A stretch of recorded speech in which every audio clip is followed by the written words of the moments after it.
छांगला गली में we are witnessing live snowfall और मेरे पीछे ये बहुत सारे लोग आए हुए जो स्नोफॉल एंजॉय करें। भाई कहाँ से आए हो? बुरे वाला आप कहाँ से आए हो? साहिवाल से। आप कहाँ से आए हो? यूं करके आप किधर से आए हो? होटल के। अच्छा आप किधर से आए हो? बावलपुर। ओके सर आप किधर से आए हैं? एमसी डाउनलोड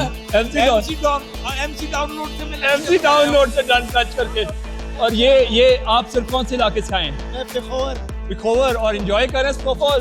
तो जी यहाँ पे इस टाइम पे बहुत ज़्यादा टूरिस्ट आए हुए हैं और पाकिस्तान बर्फबारी बहुत ज़बरदस्त हुई है। तो भाई if you are a snow lover so by this is the time